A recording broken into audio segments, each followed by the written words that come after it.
سب سے مشکل کام دعا مانگتے وقت اگر کوئی کمرے میں آ جائے تو اس سے آنسو چھپانا۔ جب دل میں اللہ کی محبت عروج پالے تو باقی تمام محبتیں زوال بن جاتی ہیں۔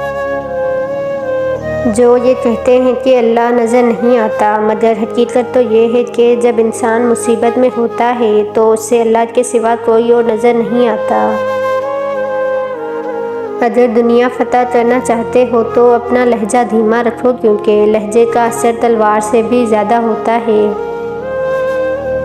تم نے دیکھے ہیں کبھی درد سہتے ہوئے لوگ، بھیگی آنکھوں سے سب اچھا کہتے ہوئے لوگ۔ اللہ کی محبت وہ واحد محبت ہے جس میں خسارہ نہیں۔ اللہ دیری انہی کے لیے کرتا ہے جن کا مانگنا اسے بے حد پسند آ جائے۔ اپنوں کو جب کسی بات کا احساس دلانے کی نوبت آ جائے تو پھر وہ اپنے نہیں ہوتے۔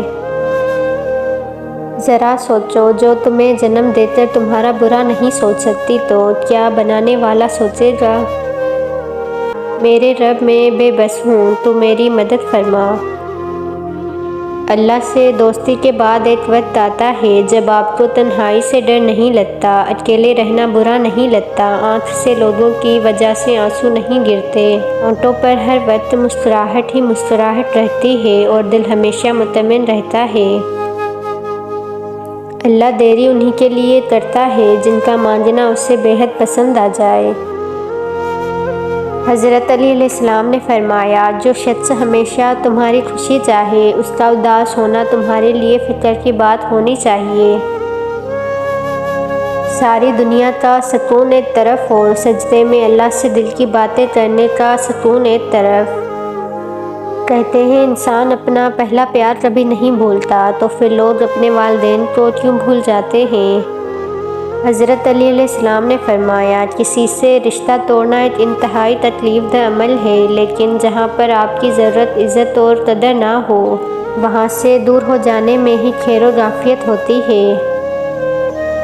کیونکہ بازار میں آج کل وہ لوگ ہمیشہ اکیلے ہی پائے جاتے ہیں جو دل اور زبان کے سچے ہوتے ہیں۔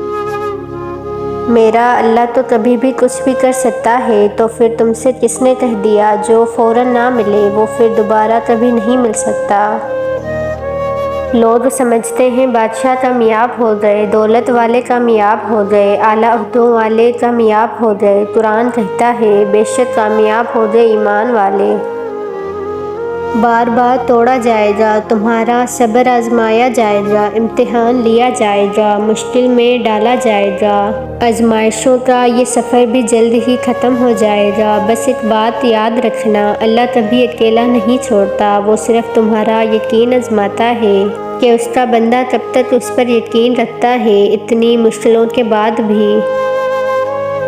اور اللہ کے ہاں محبت کا اصول یہ ہے کہ جتنا اللہ تمہیں پسند کرے گا اتنا ہی زیادہ وہ تمہیں آزمائش میں ڈالے گا۔ اور خدا اپنے بندے کو بکھرنے سے پہلے سنبھال لیتا ہے۔ پریشانی اپنے ساتھ آسانی بھی لاتی ہے، اللہ اپنے بندوں کو کبھی تنہا نہیں چھوڑتا۔ صبر کی زبان اتنی طاقتور ہوتی ہے کہ ستانے والوں کی بنیاد ہلا دیتی ہے۔ اگر امید اپنے رب کی ذات سے ہو تو جس کے لوٹنے کی امید نہیں ہوتی وہ بھی لوٹ آتا ہے۔ میں اپنا ہر غم اللہ کو بتاتی ہوں کیونکہ میرے غموں کا علاج صرف میرے اللہ کے پاس ہے۔ ہر شخص ہے خدا بننے میں مصروف، یہ تماشا بھی خدا دیکھ رہا ہے۔ اور جب اللہ کا کرم ہو جاتا ہے تو سالوں کی محنت کا پھل لمحوں میں ملنے لگ جاتا ہے۔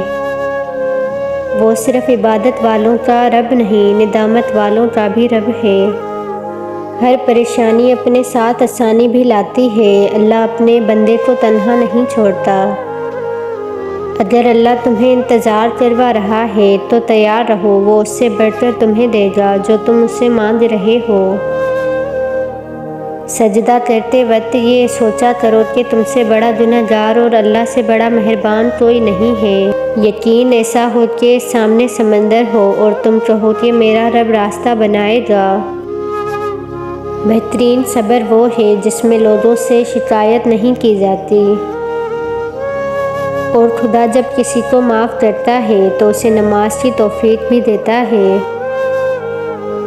اور پھر من پسند چیز حاصل کرنے کے لیے تو اللہ کی آزمائش سے گزرنا پڑتا ہے، اور اگر اس پر صبر کر لیا جائے تو ہو سکتا ہے وہی چیز تمہیں انعام کے طور پر دے دی جائے۔ مجھے بہتر کی تمنا تھی اور مجھے بہترین سے نوازا گیا۔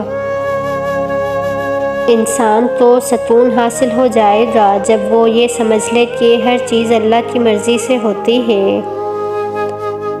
ہر حال میں اللہ کا شکر ادا کرو، کیونکہ تمہاری زندگی ان لاکھوں لوگوں سے بہتر ہے جو سڑکوں پر زندگی گزار رہے ہیں۔ کوئی راستہ نہیں دعات کے سوا، کوئی سنتا نہیں خدا کے سوا۔ کسی سے محبت کرنے سے پہلے اپنے دل کو قبرستان بنا لو تاکہ اس کی چھوٹی چھوٹی غلطیوں کو دفنا سکو۔ جب درد بڑھنے لگے اور کچھ بھی سمجھ نہ آئے تو اپنے رب کی طرف چلے جاؤ، کیونکہ دل کا سکون بس اسی کی یاد میں ہے۔